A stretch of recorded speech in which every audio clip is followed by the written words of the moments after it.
राजधानी Dehradun crime capital बनती जा रही है। एक के बाद एक घटनाएं होती जा रही हैं, कभी ऋषिकेश में, कभी विकास नगर में, और अब तो देहरादून के पलटन बाजार या मच्छी बाजार के बाद तिब्बती मार्केट में, यानी देहरादून के सिटी हार्ट में, यानी देहरादून के बीचों बीच गला काट दिया गया, गोली मार दी गई। ये बहुत चिंता का विषय है। खास बात यह है कि कुछ दिन पहले मुख्यमंत्री पुष्कर सिंह धामी ने कानून व्यवस्था को लेकर डीजीपी और तमाम अधिकारियों की बैठक ली। उसमें मुख्यमंत्री ने निर्देश दिए डीजीपी को कि आपको व्यवस्था देखनी चाहिए और सभी ज़िलों में व्यवस्था सही होनी चाहिए, सभी कप्तानों को आप कहें।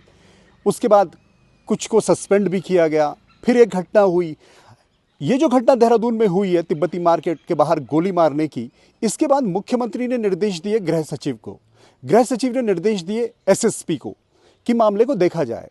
उसके बाद बात आगे हुई तो फिर आईजी गढ़वाल भी मैदान में कूदे, वो भी निरीक्षण करने पहुंचे।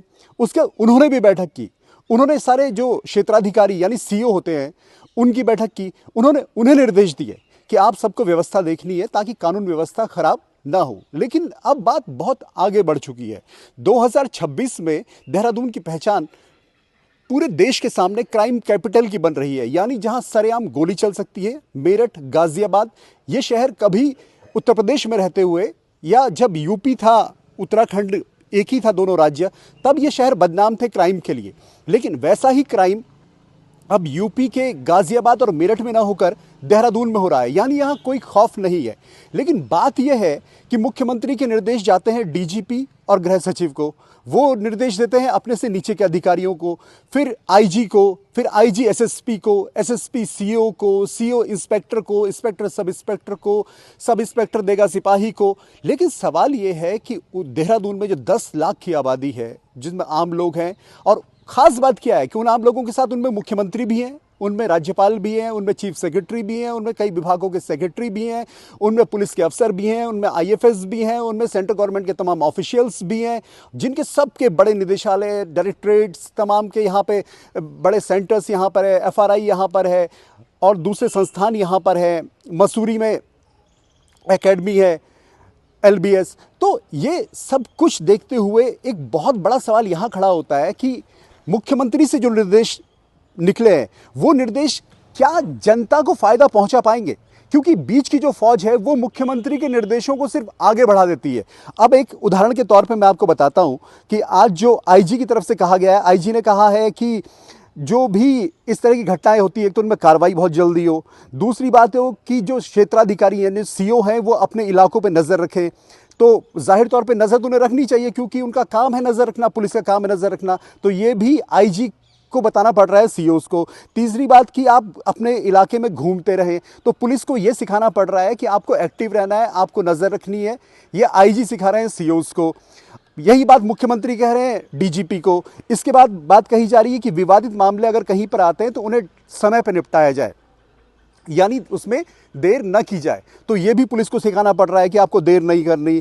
खास बात यह भी कि धरपकड़ या चेकिंग अभियान भी आप चलाएं ताकि कोई बाहर से कोई आपराधिक तत्व देहरादून में आकर यहाँ का माहौल तो खराब नहीं कर रहे। ये सब भी आपको देखना है, ये भी उन्हें बताना पड़ा। सोशल मीडिया में जो मुद्दे उठ रहे हैं पुलिस उनको भी देखे, ये भी आईजी ने सभी सीओस को कहा है कि आप देखिए कि अगर सोशल मीडिया पर किसी घटना की रिपोर्ट होती है तो आपको वहाँ पर भी नजर रखनी है, यानी वहाँ पर भी आप एक्टिव रहिए।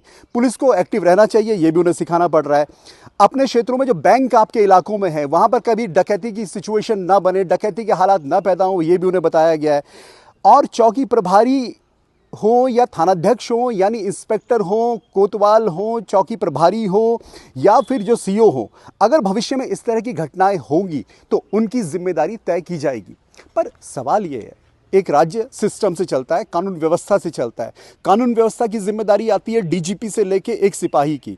लेकिन देहरादून में जिस तरह की स्थितियां पैदा हो रही हैं और जिस तरह क्राइम खुलेआम होने लगा है, जिस तरह की घटनाएं खुलेआम हो रही हैं, गोली मार दी जा रही है, हत्या कर दी जा रही है, ज़मीन के मामले सामने आ रहे हैं, वहाँ पर कहीं ना कहीं अब उत्तराखंड पुलिस को ये सोचना होगा कि उसका रोल मित्र पुलिस का नहीं होके एक ठोस पुलिसिंग का है। यानी आपका खौफ लोगों के मन में होना चाहिए और जो आदमी सही है, जो यहाँ के निवासी हैं, उनको आपसे प्रोटेक्शन लगना चाहिए कि पुलिस उनके प्रोटेक्शन के लिए है, ना कि पुलिस होने से उनके लिए डर है। तो ये जो स्थितियां 2026 की शुरुआत में पैदा हुई हैं, ये स्थितियां कहीं ना कहीं राज्य बनने के 25 साल राजधानी में जो पैदा हो रही हैं, वो अगर अभी से कंट्रोल नहीं की गई तो देहरादून को एक वक्त का मेरठ और गाजियाबाद बनने में देर नहीं लगेगी और वहां से फिर स्थितियों को संभालना बेहद मुश्किल होगा। ऐसे में बहुत जरूरी है कि डीजीपी अपनी जिम्मेदारी समझें, उनसे नीचे के अधिकारी अपनी जिम्मेदारी समझें, एसएसपी अपनी जिम्मेदारी समझें, आईजी अपनी जिम्मेदारी समझें, सीओ अपनी जिम्मेदारी समझें, इंस्पेक्टर अपनी जिम्मेदारी समझें, सिपाही अपनी जिम्मेदारी समझें।